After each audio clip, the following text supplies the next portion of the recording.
এই মুহূর্তে আমরা রয়েছি শিলিগুড়ি মহকুমার অন্তর্গত ফুলবাড়ি যে ব্রিজ, সেই ফুলবাড়ি ব্রিজে। আমার পিছনে দেখছেন দাদা স্বপন সরকার, উনি নাও চালাচ্ছেন।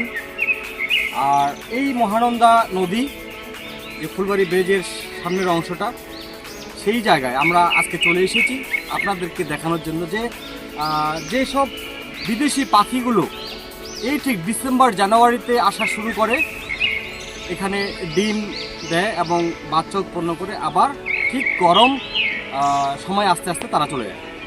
তবে তুলনামূলকভাবে এবছর এখন পর্যন্ত পাখির সেরকম আনাগোনা নেই, যে কয়েকটা এসেছে মোটামুটি, আরও প্রচুর পাখি চলে আসে। তো আজকে আপনাদেরকে সেই জিনিসটাই শিলিগুড়ি ডেইলি নিউজের মাধ্যমে দেখানোর চেষ্টা করলাম। আমাদের সহযোগিতা করছেন স্বপন দা, উনি প্রায় 35-30 বছর ধরে এই ফুলবাড়ি ব্রিজে ওনার প্রধান যে জীবিকা নির্বাহ হয় মাছ ধরে। এই মাছ, এই নাও নিয়ে তারা মাছ ধরে প্রতিনিয়ত। তো ওনাকেই আমরা বললাম যে স্বপন দা, আমাদেরকে একটু ফুলবাড়ি ব্রিজ যে পাখিগুলো এসেছে পাখিগুলোকে ঘুরে দেখান, আমাদের দর্শকরাও দেখবে, আপনারাও দেখবেন আমাদের মাধ্যমে।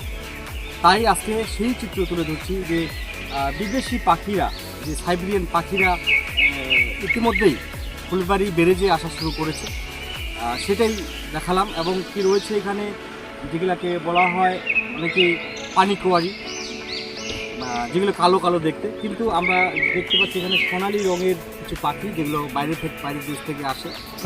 এবং এই যে জঙ্গল দেখতে পাচ্ছেন, এই জঙ্গলের মাঝেই তারা ডিম দেয়। ডিম দেওয়ার পর তারা বাচ্চা উৎপন্ন করে আবার এই জায়গা থেকে চলে যায়। প্রায় 3 মাস তারা এই জায়গাতে থাকে।